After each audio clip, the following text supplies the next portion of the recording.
많은 분들이 이제 금리가 떨어지고 나서 사겠다고 달려드는 분들이 많은데 그러면 이미 이제 그게 반영이 돼서 올라가 버려 있으니 그때는 이제 떠나는 버스 보고 손 흔들 수밖에 없거든요. 국제 정세도 별로고 여러 가지 이슈가 많은 속에서도 항상 아침이 오려면 새벽이 있어야 되는 것처럼 저도 지금 살 시기가 맞다고 생각합니다. 주옥 같은 준비해온 거 아니에요? 아 이거 써놔야겠다.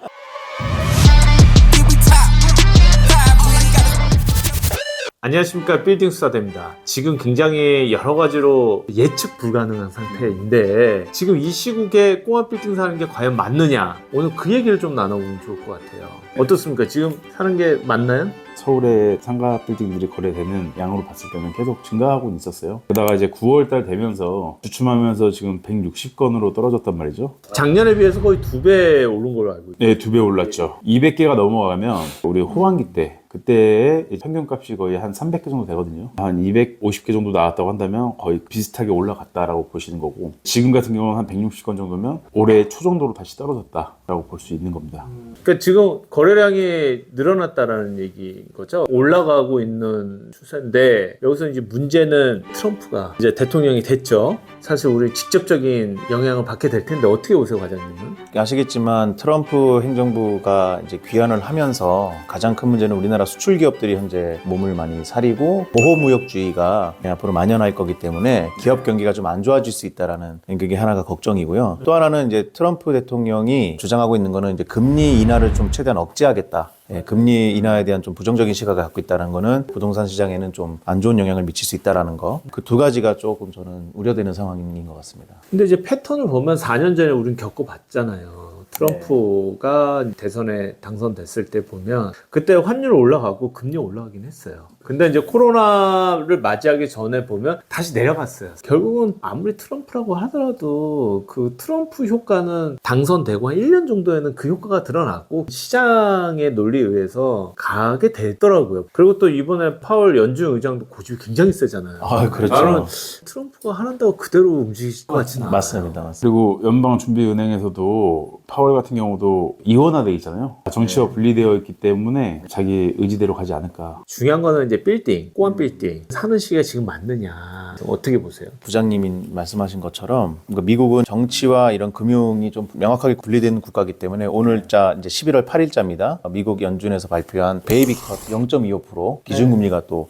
오늘 내려갔거든요. 24년 8월 달에 총 0.75%가 내려간 상황이어서 파월 의장은 12월에 한 번 더 내리겠다. 그게 만약에 실현이 된다면 최소 0.25일 거기 때문에 올해만 1%가 내려가는 상황이 오기 때문에 한국은행도 아마 금리 인하의 압박에서는 자유로울 수 없다. 그런 부분에 있어서는 부동산 시장에는 좀 호재일 수 있는 그런 판단도 가능할 것 같습니다. 비슷하게 바라보는 게 돈을 또 많이 풀 것 같아요, 제 그렇죠. 생각에는. 트럼프의 퍼포먼스를 봤을 때는 잠잠하게 가는 게 아니라 물가가 바이든 행정부 때보다는 더 많이 오를 것 같아요. 물가가 오른다는 건 실물 자산이 오른다는 것인데 내년 초반에는 금리가 지금보다 좋아지지 않을까 조심스럽게 바라보고는 있는데요.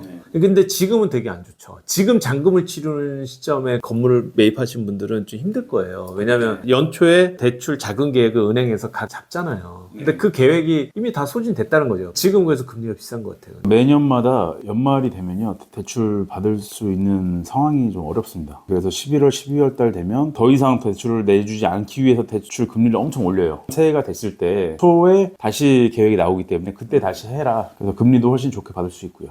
그래서 저는 꼬마 빌딩을 사는 게 맞느냐 했을 때는 문제 없다. 앞으로는 악재보다는 호재가 더 많을 것이다. 저는 그렇게 보고 있어요. 저도 이제 트럼프가 당선된 다음에 봤을 때 얘기하신 것처럼 보호무역을 하지 않습니까? 근데 우리나라 같은 경우는 거의 반도체 수출이 제일 많잖아요. 올해 초반에 이제 경제 성장률로 봤을 때 반도체 수출에서 한 7% 정도 올라갔어요. 그리고 내수 경제가 한 5% 정도 떨어졌다고 나왔거든요. 근데 트럼프가 보호무역을 하면서 반도체도 아무래도 좀 수출이 떨어질 것이고, 그러면 지금 우리나라가 경제 성장률이 좋아지려면 내수 시장을 풀어주는 방법밖에 없을 거라 생각이 드는데, 과연 한국은행에서 금리 인하를 안 하면서 버틸 수 있을 것이냐, 분명히 내수 시장을 활성화시키기 위해서 금리 인하를 할 것이다 라고 판단하고 있기 때문에 지금이 제일 적기라고 보고 있습니다. 두 분 말씀하신 게 이제 꼬마 빌딩을 사기에는 지금이 적기라는 건 지금 계약을 하고 내년으로 넘어가서 내년 초에 잔금을 하는 조건의 구매 시기를 말씀하시는 거죠? 예, 맞습니다. 워런 버핏도 지금 애플 주식 다 팔아버리고 현금 보유하고 있다고 하잖아요. 그래서 사람들이 뭐지? 뭐가 올려나? 뭐 이런 생각을 하고 있다고는 하는데 아까 우리 부장님이 얘기했듯이 돈을 풀 것 같아요. 한 2년 동안 얼어붙었던 부동산 경기가 내년 가을, 그러니까 1년 후 정도 되면 확 올라가 버릴 것 같아요. 확 올라가 버리면 그때는 또 잡기가 힘들거든요. 고민하다가 놓치는 게 좀 너무 많았던 거예요. 그때 1,000만 원 더 비싸게 주더라도 입지가 좋고 황금성이 좋다면 이것까지는 쉽지는 않겠지만 수익률까지. 강남을 사람들이 잘 선호하는 지역이니까 강남구, 뭐 서초구, 뭐 송파구 이 정도는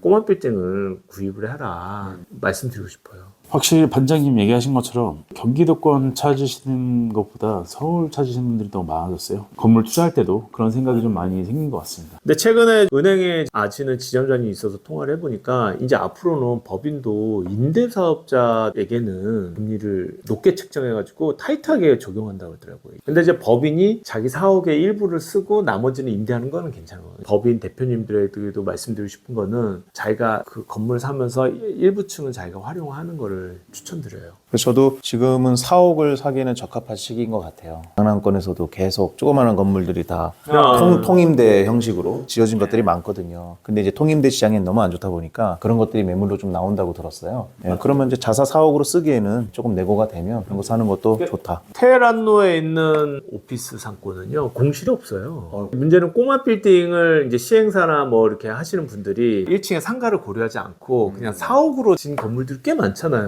근데 그런 건물들이 다 몇 년째 안 팔리고 있는 건물들이 꽤 많거든요. 법인이 만약에 통사옥을 쓴다면 그런 건물들을 잘 찾는 것도 저는 방법인 것 같아요. 저도 이제 특성 있는 건물들을 사기를 적극 권장하죠. 특성이라고 하면 뭐냐면 사는 이유가 있어야 돼요. 이유 없이 사게 되면요 잘 되겠지라는 생각으로 갔다가 물리는 경우가 워낙 많거든요. 예를 들어서 마포 같은 경우는 젊은 사람들이 많으니까 여기 투자하면 젊은 사람들이 많이 들어오겠구나 라는 생각을 할 수도 있는 거고, 강남은 워낙 또 안정적이니까 이런 특성이 있는 곳, 하물며 준공업지역이다 이런 이유들도 있잖아요. 이유 있는 것들을 사야 된다. 건물을 살 때 너무 많은 공부를 하고 너무 많은 걸 따지다 보면 못 사는 분도 꽤 주위에 있거든요. 그 조건이 100% 중에 뭐 한 60%, 70%만 부합이 된다면 도전해 보는 거를 이제 저는 추천을 드리죠. 두 분의 의견은 어쨌든 지금 꼬마 빌딩 살 시기가 맞다. 다만 이제 잔금에 대한 시기만 조금.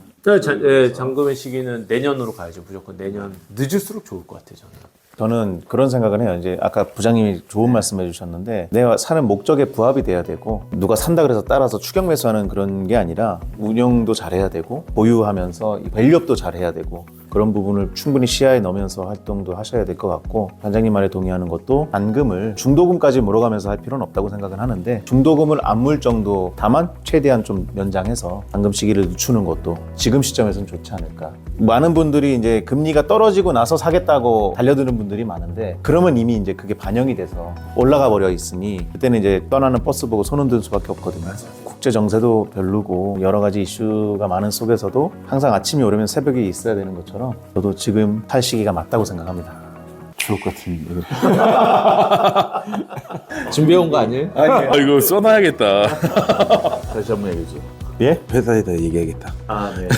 오늘 여기까지 저희가 이제 나눠봤고요. 저희가 다음에 또 재밌는 이야기로 또 찾아뵙도록 하겠습니다. 감사합니다.